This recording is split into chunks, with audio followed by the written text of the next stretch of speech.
ventricle, we have a central canal that goes all the way down to the end of the spinal cord, where we have a slight dilation called fifth ventricle. But some doctors don't agree with other 50. Yeah, I know. But they don't know. A lot of doctors, they don't know that the fifth ventricle may exist as such. Some doctors say it's just a dilation. Others say that this dilation is so big that it may qualify to be a ventricle. Mm-hmm. This is the two different opinion about it. Okay, so here we have the fourth ventricle. The fourth ventricle, there are two Luschka foramina, and from this Luschka foramina, the subarachnoid space is going to be formed. Luschka.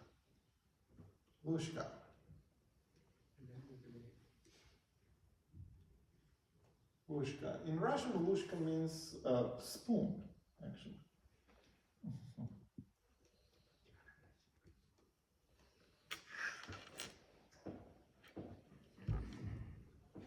So we should have a mechanism. Yeah, so from fourth ventricle, we have two holes to the sides that we call a Luschka. Mm-hmm.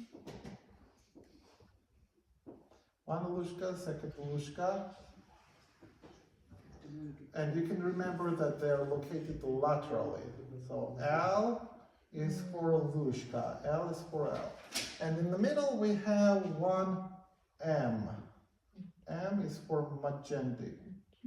Magendie. So using this foramina, cerebrospinal fluid can move from fourth ventricle to the subarachnoid space.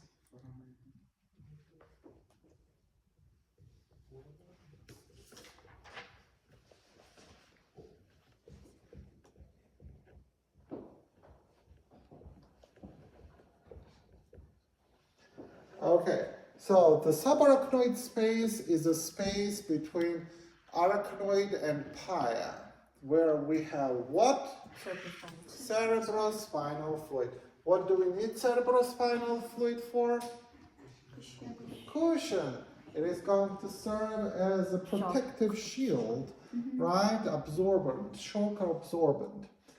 And it is going to surround not only brain, it is also going to surround the spinal cord, right? Yes. So do you guys remember the artery, the branch of the internal carotid artery called anterior choroidal artery? It used to go up like this, and this anterior choroidal artery literally invades the ventricle.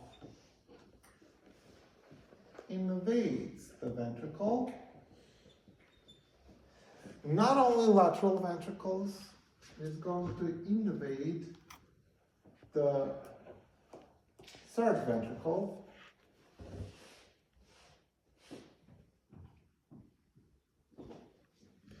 And it is going to invade the fourth ventricle as well.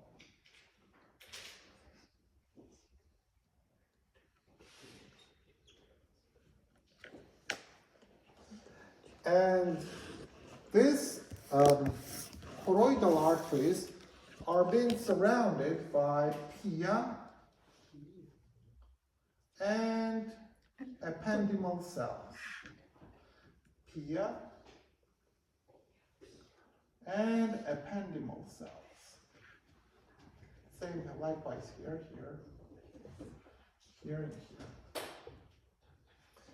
So these three things,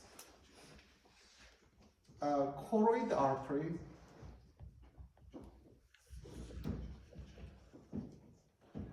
pia, and ependymal cells,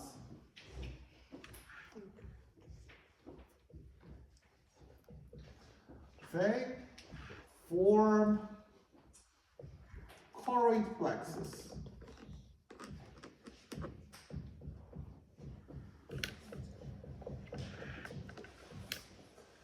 And this choroid plexus will form what? Cs. CSF. Cerebrospinal fluid, as you whispered. Okay, cerebrospinal fluid. So, cerebrospinal fluid is produced where? In choroid plexus, and where this choroid plexus is? In ventricles, in all ventricles. In fourth, third, first, second, lateral ventricles. But which one has the largest choroid plexus? Lateral ventricles, exactly. So the majority of cerebrospinal fluid is produced in lateral ventricles. So from here, cerebrospinal fluid is going to move to the, which ventricle? Third ventricle. From third ventricle, cerebrospinal fluid moves to, and from fourth ventricle, it may move down to the central canal of the spinal cord, or it may actually move to, the subarachnoid space. Okay, so now we know where cerebrospinal fluid formed. 7:53. So we have more minutes. So now we know where cerebrospinal fluid formed and where it is circulating. So it was in choroid plexus, in ventricles, and now they're in the subarachnoid space, in ventricular system, central canal. Oh, okay.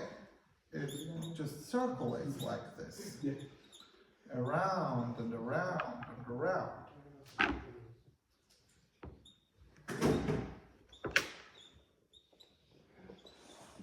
Okay? So now it has to go somewhere. It cannot stay there forever, right? So where exactly? Here we have a venous system. We have superior sagittal sinus and inferior sagittal sinus. And these sinuses, they have granulations. Meaning what?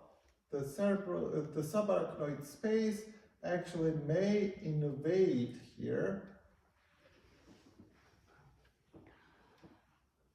like this, and here, these are called arachnoid granulation, where cells are going to be located far aside. So between the cells we have gaps, and between these gaps, cerebrospinal fluid is going to move and leave the subarachnoid space and enter where? Veins. They're going to enter the venous circulation. So the arteries, basically choroidal arteries,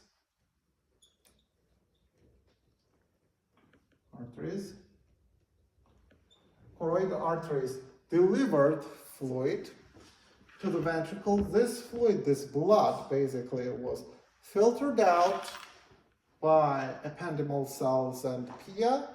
The filtered blood, that is now CSF, cerebrospinal fluid, is going to start circulating into the ventricular system of the central nervous system, and finally it will be delivered to the arachnoid granulation.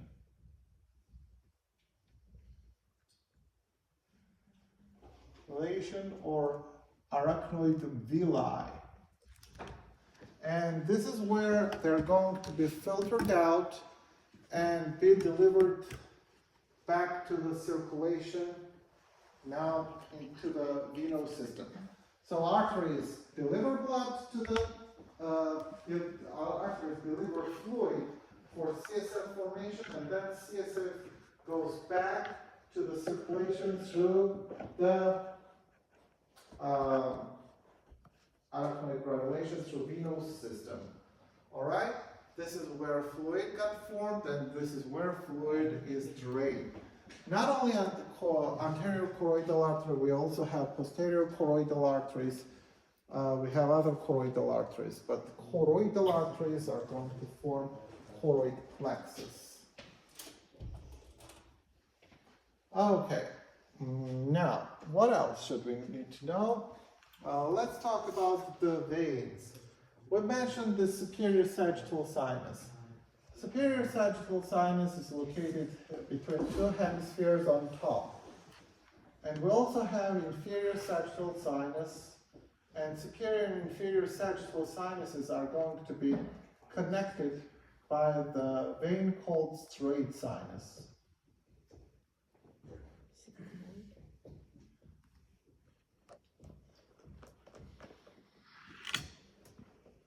So this is the area where straight sinus meets superior sagittal sinus. This area is called confluence of veins. And from confluence of veins, we have two veins coming out called transverse sinuses. We have right and left transverse sinuses. And transverse sinuses, they're going to be transformed into letter S-shaped sinus to the left and to the right side, called sigmoid sinus. Sigmoid sinus. I didn't even write the letter S because the sigmoid sinus looks so so letter SC that we don't even use the letter S itself. Then from sigmoid sinus we have the formation of internal jugular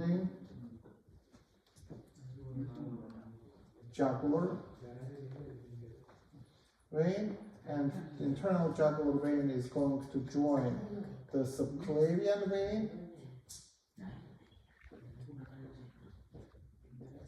together. They're going to form brachiocephalic vein, and two brachiocephalic veins are going to join and form superior vena cava, where they're going to enter what? The right atrium, the heart, right? The heart. So we should also mention the vein that comes out from venous confluence, and that's called occipital sinus. And occipital sinus is going to be connected to the sigmoid sinus on both sides.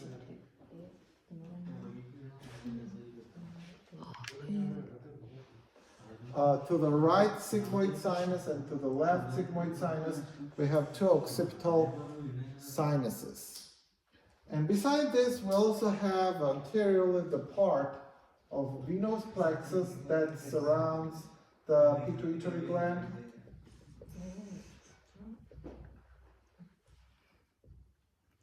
And we have two letter S's over here. We call them cavernous sinuses.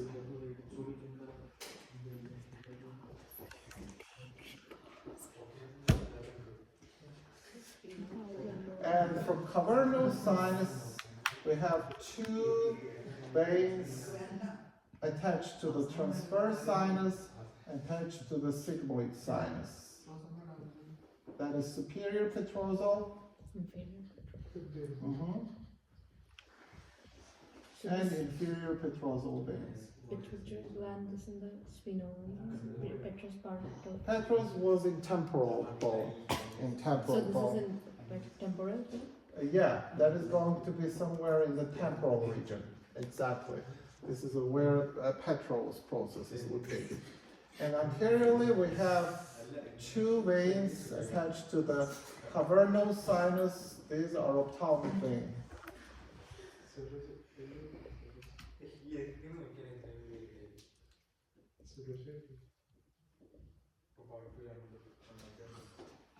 So ophthalmic veins drain into cavernous sinus, and from cavernous sinus, blood goes to the